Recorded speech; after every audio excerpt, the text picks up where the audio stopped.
Hello everyone, this is our first lesson in chemistry. Our topic is bonds and reactions.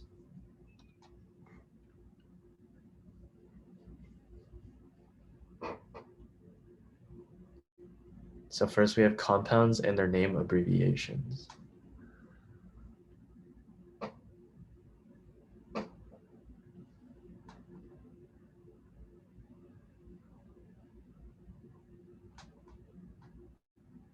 Okay, well first, the periodic table. To look for elements shortened names, go look at the periodic table, and here is a picture of it on the slide. Oops.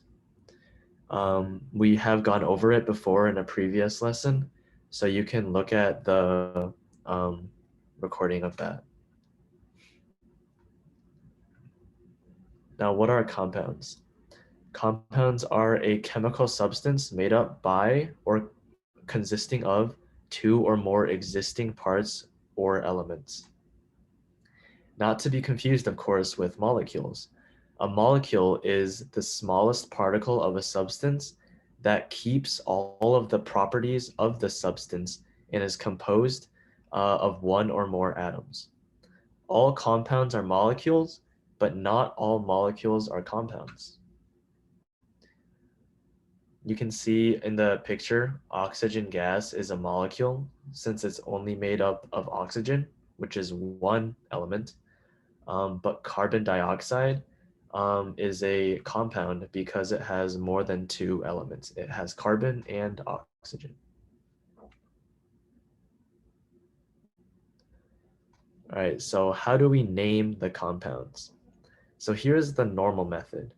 The first word is the name of the first element, and the second word is the name of the second element if you change the suffix or the ending to IDE or IDE. For example, O, which is the letter for oxygen, will be changed to oxide if it's the second word. Cl, chlorine, will be changed to chloride, bromine to bromide, and fluorine to fluoride. Some full examples are on the right. You have Na, which is sodium, Cl, which is chlorine. When combined into a compound, you get sodium chloride. For example, 2, same thing. Magnesium and sulfur becomes magnesium sulfide. All right, our next subtopic is how molecules bind together. So they bind together in many different ways. Different elements make different kinds of bonds. However, there are two important bonds that are the most important to know. First, we have ionic bonds. Ionic bonds are bonds between two molecules that are positive and negatively charged. They are one of the strongest bonds of all the types of bonds. An example is sodium chloride, or NaCl, as you can see in the bottom. Na, the sodium, has a positive charge, while chlorine has a negative charge. They are attracted to each other and form an ionic bond. The next important type is our covalent bonds. Covalent bonds are bonds formed between molecules that share electrons. They are weaker than ionic bonds. An example is two chlorine atoms sharing two electrons. You can see in the bottom that green and blue dot represents the two electrons that the chlorine shares with each other, and that is called a covalent bond.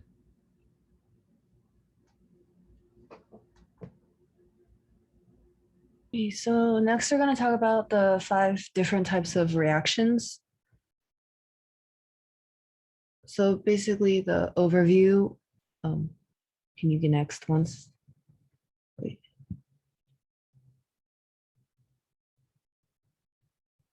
Okay, the first reaction would be a combination or synthesis. So the definition of combination is to put two things together, and the definition of synthesis is to combine two things together, and both of them involve putting these together. So that's how this reaction works. Below is a picture with the synthesis reaction where there's like one element A and then element B, and then we combine them together to create the product of molecule AB. So this type of reaction can be called either a combination or a synthesis. So if someone calls it a synthesis reaction, it's the same thing as if that person called it a combination reaction. You'll start with two small elements or two small molecules, and you end with the combination of those two. Next. Okay. The second reaction is called decomposition. So decomposition is the exact opposite of combination. So now instead of adding two things together, you're going to take one big thing and split it into two different things. So for example, there's the salt to its two parts, which is sodium and chloride, which you saw earlier in the ionic bond lesson. And as you can see from the picture, you have literally the reverse of the picture from the previous slide. This time you start with something big, you break it into two small ones. And the third one, it starts getting a little complicated here. So this is called a single displacement reaction. So let's start with the picture. So you see how the reactants, you have A and B still, but now we have a new element C. In the reactants, the element C is attached to element B. So you have A plus BC. But you replace the position of C, and then in the products, the C has moved to element A. So now the reactants are A plus BC, and the products are AC plus B. So when you look at the reaction, at the start in the reactants, whichever side has two different elements attached to each other is the one that's gonna have one element move to the other single element. Okay, next we're going to talk about double displacement. So it's similar to single replacement, but this time two elements are switching places. So in the picture, we have A, B, and element A, B, C, and D. Combined together, we have A, B, and C, D. And when we do the reaction, we're going to swap the places of B and D. So instead, in the products, we will have AD and CB.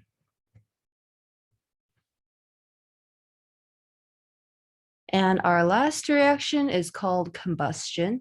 So combustion, you think of it like explosions. So in this situation, you react to things. The reactants always have something called a hydrocarbon. So it has elements hydrogen and carbon. You can find them on the periodic table. And the other element is always oxygen, which is O2. And then you'll end with a lot of heat and light, water, and carbon dioxide. So if you've ever seen fireworks, that is the cracking sound, and the bright light and the heat is the heat and light part. And then the water is probably in gas form, and then you'll have carbon dioxide also as a gas to create fireworks.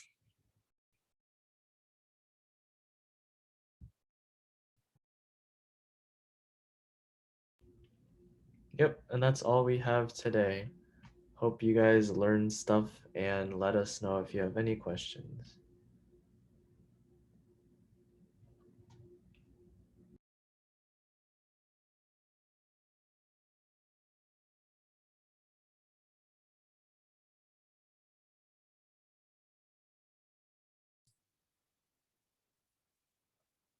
Welcome to biology lesson 1. Today we're going to cover the water cycle. So to start, we have evaporation, and the water, you can say that evaporation is the start, but the water cycle doesn't have a specific order. Any process can be the start as well as the end. And so we'll just start with evaporation today. So evaporation occurs when sunlight shines on a body of water from lakes and oceans to small ponds after a rain. And when the water meets heat, the movement of water particles will get faster and eventually become fast enough to turn from a liquid to a gas.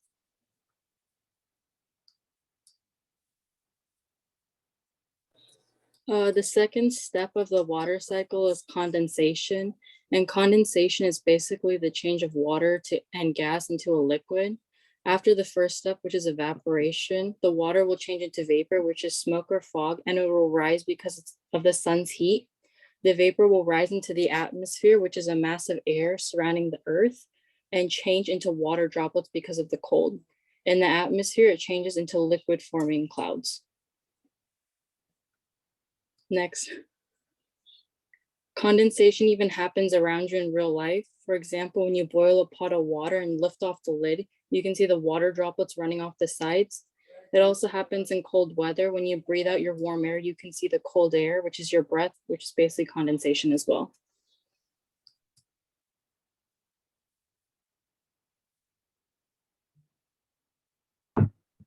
And the next step in the water cycle is precipitation, which is any liquid or frozen water that forms in the atmosphere and falls back to the earth.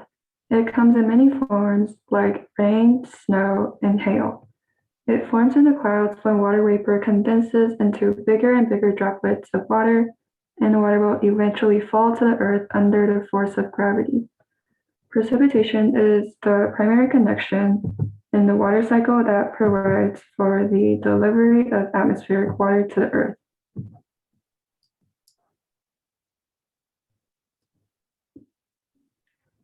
And some common types of precipitation is rain, which is precipitation that falls to the surface of the earth as water droplets, hail, which forms when very cold water droplets freeze or turn solid as soon as they touch things like dust or dirt, and snow, which is precipitation that falls in the form of ice crystals.